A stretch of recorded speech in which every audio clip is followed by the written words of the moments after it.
Good morning, EDF, and also good morning to our online EDF church members as well.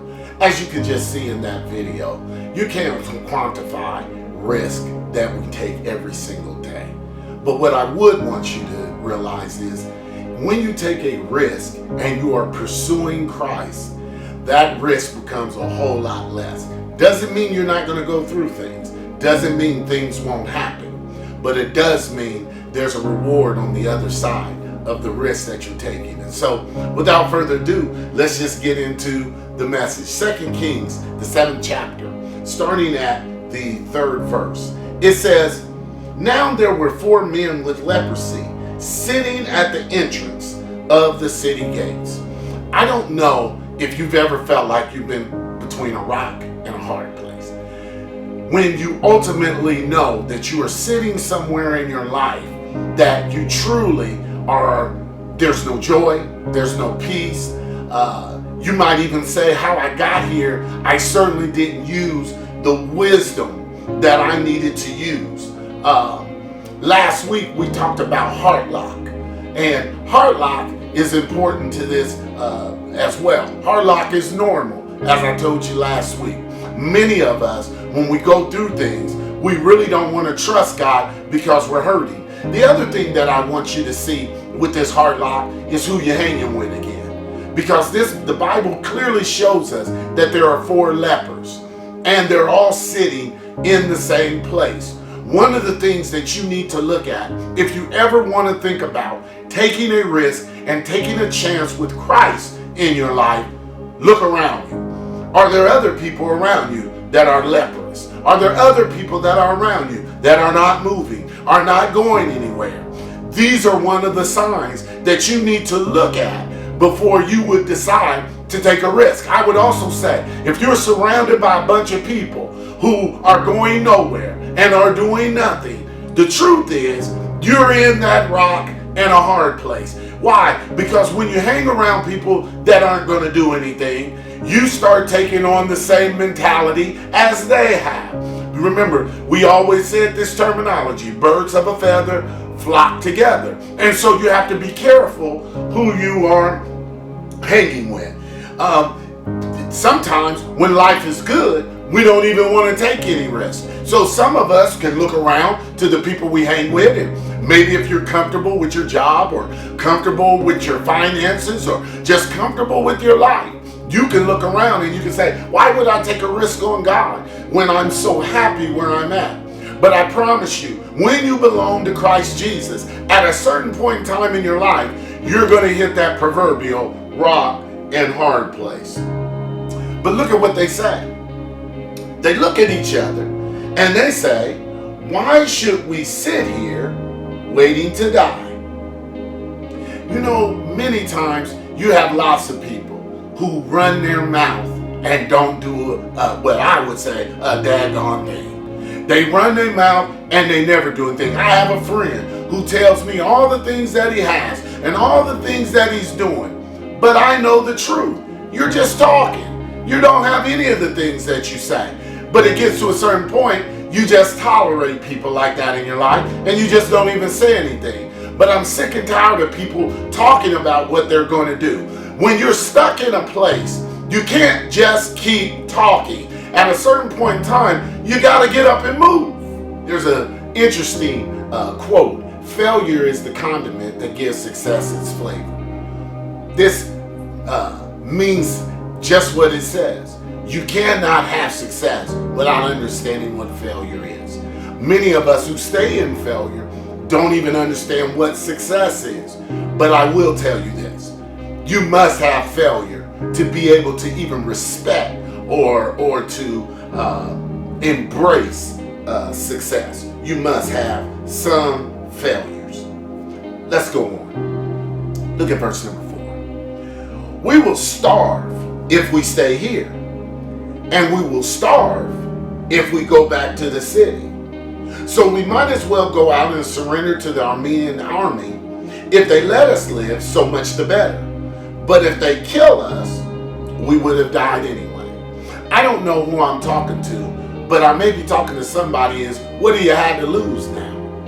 When there's no other place to go. And I know you might say, well, what do you mean, Demetrius? What I mean is, when you get to a certain point in your life, there's no other place to go. Choosing God seems to be the only option. I know a lot of times we try to say, I'm going to choose to be saved today.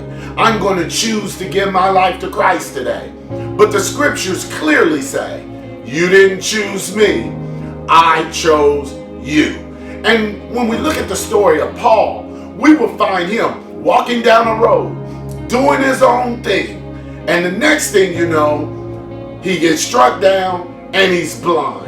And a voice from heaven begins to cry out, why are you persecuting me? Now, when all of this conversation is over, Paul begins to realize one thing, one very important thing. He's blind.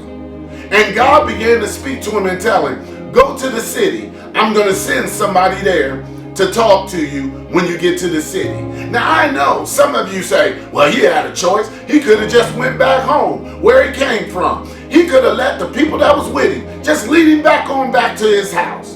But I'm here to let you know, Paul had no choice. Once he was struck down, once he was blind, once he knew there was no other alternatives for his life, he chose to listen to God in spite of his pain, in spite of his hurt, in spite of his disappointment, in spite of the fact that he didn't know what was actually going on in his life. He decided to listen to the voice of God. I'm here to let you know, many of you are sitting in the same place as Paul. You're blind. And there's no place to go. You can't go forward. You can't go backward. You can't go to the side. Now is the time to trust in God. He's worth the risk. Look at this. So at twilight, they set out for the camp of the Arameans. But when they came to the edge of the camp, no one was there. I've gotten up in the middle of the night sometimes to go and obviously use the restroom. Or you have to get up and you get yourself a drink of water. Well, because of where my bed is sat in the living room, and to get to my door, I have to walk around my bed. Obviously, nobody wants to stub their toes in the middle of the night when you can't see where you are walking. But the truth is, you still have to get up. It is uncomfortable when you've been sitting in a place for so long and you have to get up. I'll be honest, when I get up in that middle of the night and it's dark, I am moving really, really slow. I am moving very, very cautiously. And I'm feeling around just to make sure that I don't stub my toe. It is an uncomfortable feeling trying to walk around in the dark. The same way can go when you're trying to follow God. It can feel very, very uncomfortable. And I'll tell you this, it can also feel like your process is very, very slow, but it isn't. Every time you take a step towards God, He is definitely taking 3 and 4 and 5 steps towards you. I understand that you're being cautious. I understand that you're nervous. I understand that it hurts and you're trying to prevent being hurt again. But I'm here to let you know, you have to keep walking, even if you gotta walk slow. Now remember, when you're walking slow in faith, don't expect for everything to show up quickly. You're walking slow, so guess what? How you get as your faith or the blessing that God has for your life, it may not come as quickly as you may want it to come. Verse number 6. For the Lord caused the whole army of Aram to hear the clatter of speeding chariots and galloping of horses and the sounds of a great army approaching. The king of Israel has hired the Hittites and Egyptians to attack us. I want to show you something that this is what it looks like. We look like this, but we look like this to our enemy. We look like this, but we look like this to our enemy. We look like this, but we look like this to our enemy. This is exactly what God does in our lives. Whatever is going on in our life, where we feel like we've been under attack, even though it may seem as if we're insignificant. It may seem as if we are doing nothing. But God is at work. Even when we take our baby steps, we are like a great army. I will tell you, get with somebody else so that you can become that army. If one can chase 1,000, two can chase 10,000 to flight. This is why getting with someone else, another believer, somebody else to walk alongside with you is important, because you have the opportunity to sound like an army. I know it doesn't feel like an army. I know it doesn't even look like an army. Take a look at this. So they panicked and fled into the night, abandoning their tents, horses, donkeys, and everything else, and they fled for their lives. As I just said, you look like this, but God makes it look like this. God changes sight and sound. He doesn't just change sight and sound for your enemy. He changes sight and sound for you. What does he do? First of all, he makes you begin to see him in the middle of circumstances, even though your situation may not have changed yet, but you see differently. Also, you start to hear differently. When you move from that proverbial rock in the hard place, when you feel like a total failure, you feel like you can't get up, you feel like you can't do anything, he also changes what comes into your ear. You start to believe and you start to trust. If I can just take one more step, I can make it. If I can just get through one more day, I can make it. If I can just get through to Friday, I can trust God. He can fix it. And so the sights and the sound become completely different to you. Look at verse number 8. When the lepers arrived at the edge of the camp, they went into one tent after another, eating, drinking wine, carrying out silver and gold and clothing and hiding it. Finally, they said to each other, "This is not right. This is wonderful news, and we aren't sharing it with anyone. If we wait until morning, some terrible calamity will certainly fall upon us. Come on, let us go back and tell the people at the palace." My last point. The risk with Jesus far exceeds the risk. The risk with Jesus, the reward that you are going to get, it far exceeds what the risk is. And the truth be told, the risk will never be greater than God's reward for you. The word is so great that Jesus literally put something in your spirit that you have to tell someone else about it. Do you not realize some of the best testimonies that I hear as I've been on my own personal journey has been the most horrific, horrible situations and circumstances that you can even imagine.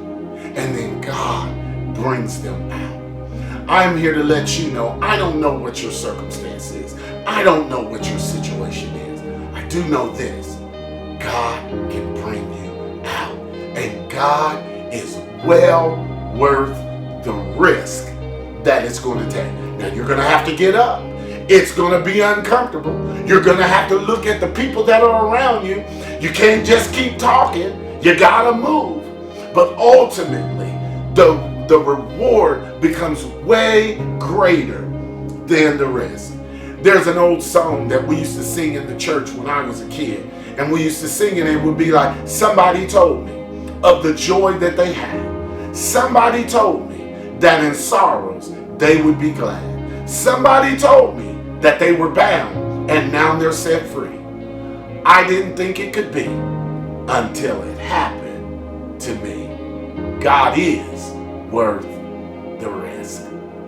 Build my I will build my life upon your love. It is a firm foundation. Gang going crazy, calling that name on the daily. Hands up high, we praise. Step to the side, we ain't got no time to be entertained.